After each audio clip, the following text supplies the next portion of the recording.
ओम शांति।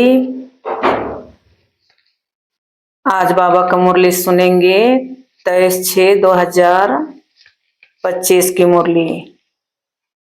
आज सार में बाबा बोले, मीठे बच्चे, तुम्हारा पहला पहला सबका कोष्टक में है पाठ, मैं आत्मा हूं शरीर नहीं। हम लोग का पहला पहला बाबा क्या बोले, पाठ ही है, मैं आत्मा हूं शरीर नहीं। आत्म अभिमानी होकर रहो तो बाप की याद रहेगी।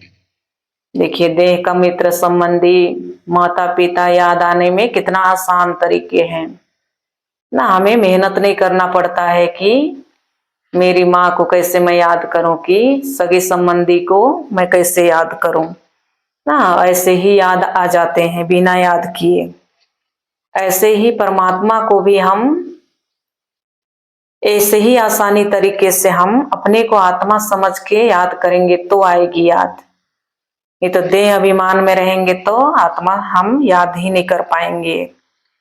इसीलिए बाबा कह रहे हैं, पहला पाठ पक्का करो, अपने को आत्मा समझो और मैं शरीर नहीं, ये समझना है। बाबा बोले आत्म अभिमानी होकर रहो तो बाप की याद रहेगी। बोले ना, जब तक हम आत्मा को नहीं समझेंगे तब तक याद नहीं रहेगी। प्रश्न है, तुम बच्चों के पास कौन सा गुप्त खजाना है जो मनुष्यों के पास नहीं है? देखिए, बाबा कह रहे हैं, हम बाबा के बच्चों के पास ना, जो भी बाबा के ज्ञान सुनने वाले बच्चों के पास कह रहे हैं, तुम बच्चों के पास कौन सा गुप्त खजाना है ना, जो दिखता नहीं है बाहर से, गुप्त है वो। बाबा कहते जो मनुष्य के पास नहीं है। तो उत्तर में बाबा बताए, तुम्हें भगवान पढ़ाते हैं, उस पढ़ाई की खुशी का गुप्त खजाना तुम्हारे पास है ना। बाबा हम बच्चों को आके पढ़ा रहे हैं, भगवान बाबा हमारे बाप बन के भगवान स्वयं पढ़ा रहे हैं। तो ये खजाना कोई मनुष्य के पास नहीं है। जो बाबा को नहीं पहचानते, उनका ज्ञान नहीं सुने हैं, वो नहीं जान रहे हैं कि भगवान पढ़ा रहे हैं, उनका खजाना क्या है, तो वो उन्हें पता ही नहीं है कि इनको भगवान पढ़ाते हैं, तो उनके पास ये खजाना नहीं है।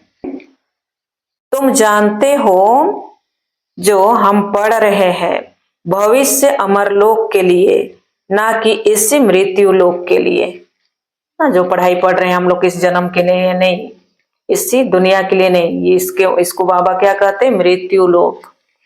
इस लोक के लिए नहीं, लेकिन हम अमर लोक में जाने के लिए इस पढ़ाई पढ़ रहे हैं। बाप कहते हैं, सवेरे सवेरे उठकर घूमो फिरो, सिर्फ पहला पहला पाठ याद करो तो खुशी का खजाना जमा हो जाएगा, कह रहे हैं बाबा ना। सवेरे सवेरे हम उठते हैं तो घूमते फिरते हैं ना, उस समय बाबा की याद रहे और पहला पाठ याद करो, कह रहे हैं बाबा, तो खुशी का खजाना जमा होता रहेगा। बाबा का आज का याद प्यार, मीठे मीठे सिके लधे बच्चों प्रति माता पिता बाप दादा का याद प्यार और गुड मॉर्निंग। रूहानी बाप की रूहानी बच्चों को नमस्ते। हम रूहानी बच्चों की रूहानी माता पिता बाप दादा को याद प्यार, गुड मॉर्निंग और नमस्ते बाबा, नमस्ते, शुक्रिया शिव बाबा, शुक्रिया। धारणा के लिए मुख्य सार पहला बाबा का, योग बल से अपनी सर्व कर्मेंद्रियों को वश में करना है ना। बाबा की याद से हमारी कर्मेंद्रियां जो भी है, जो चंचलता होती है, इधर उधर भटकती है, बाबा कहते हैं देहधारियों के पीछे, उसको वश में करना है, बाबा कह रहे हैं। तो बाबा कहते योग बल से अपनी सर्व कर्मेंद्रियों को वश में करना है, एक वृक्षपति बाप की याद में रहना है ना। बाबा क्या है, वृक्षपति हैं, उनकी याद में रहना है। बाबा कहते सच्चा वैष्णव अर्थात पवित्र बनना है। वैष्णव, सच्चा वैष्णव पवित्र। तो बाबा कहते सच्चा वैष्णव बनना है, पवित्र बनना है, कह रहे हैं बाबा। दूसरा है सवेरे उठकर पहला पाठ पक्का करना है। कौन सी पहला पाठ? बाबा बोले ना, सार में ही ऊपर बोले बाबा कि हम आत्मा है, यह पाठ पहला पक्का करना है। सवेरे उठकर पहला पाठ पक्का करना है कि मैं आत्मा हूं, शरीर नहीं। हमारा रूहानी बाबा हमको पढ़ाते हैं, आत्माओं के पिता शिव बाबा परमात्मा हम बच्चों को पढ़ाते हैं। ये स्मृति रहे हमारे में। हमारा रूहानी बाबा हमको पढ़ाते हैं, यह दुख की दुनिया आप बदलनी है।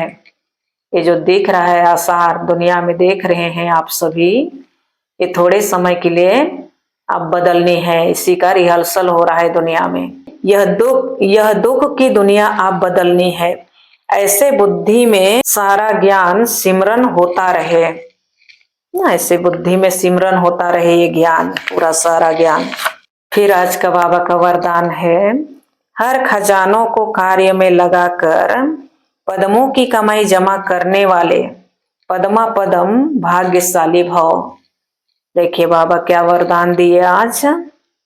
हर खजानों को कार्य में लगाकर पद्मों की कमाई जमा करने वाले ना पद्मा पदम भाग्यशाली भव कह रहे हैं बाबा। देखिए बाबा विस्तार में क्या कहते हैं, सारा समझा देंगे बाबा विस्तार में। हर सेकेंड पद्मों की कमाई जमा करने का वरदान ड्रामा में संगम के समय को मिला हुआ है। ड्रामा में बाबा कह रहे हैं संगम के समय को मिला हुआ है। ऐसे वरदान को स्वयं प्रति जमा करो और औरों के प्रति दान करो। ऐसे ही संकल्प के खजानों को, ज्ञान के खजानों को, स्थूल धन रूपी खजाने को कार्य में लगाकर पद्मों की कमाई जमा करो कह रहे हैं बाबा। क्या क्या खजाना जमा करने बोल रहे हैं बाबा? संकल्प की खजानों को जमा करो कह रहे हैं ना। और हमारी स्थूल धन भी है थोड़ा बहुत, उसको भी सफल करके हमें जमा करना है ना। जो भी हमारे खजाने हैं उसको जमा करो कह रहे हैं बाबा। स्लोगन में बाबा बोले, जहां दिल का स्नेह है वहां सबका सहयोग सहज प्राप्त होता है ना। बाबा क्या बोले, जहां दिल का स्नेह है वहां सर्व का सहयोग, बाबा कह रहे हैं, प्राप्त होता है ना। सबका सहयोग हमें सहज प्राप्त हो जाता है। इसलिए दिल का स्नेह रखना है सभी से और सबका सहयोग प्राप्त करना है। अब व्यक्ति सारे ऐसे ट्रांसपेरेंट पारदर्शी हो जाओ जो आपके शरीर के, बाबा कहते, अंदर आत्मा विराजमान है वह स्पष्ट सभी को दिखाई दे ना। हमारे अंदर में इतना पारदर्शी हो जो हमारी आत्मा स्पष्ट लोगों को दिखाई दे। बाबा कहते, आपका आत्मिक स्वरूप उन्हों को आपके आत्मिक स्वरूप का साक्षात्कार कराए ना। हमारी, बाबा कह रहे हैं, आत्मिक स्वरूप उन्हों को अपने आत्मिक स्वरूप का साक्षात्कार कराए। इसको ही कहते हैं अव्यक्त व आत्मिक स्थिति का अनुभव करना ना। जो स्पष्ट दिखाई दे हर चीज, अंदर में है विराजमान आत्मा लेकिन बाहर से उनका दिखाई दे, पारदर्शी हो कह रहे हैं बाबा। अच्छा, ओम शांति।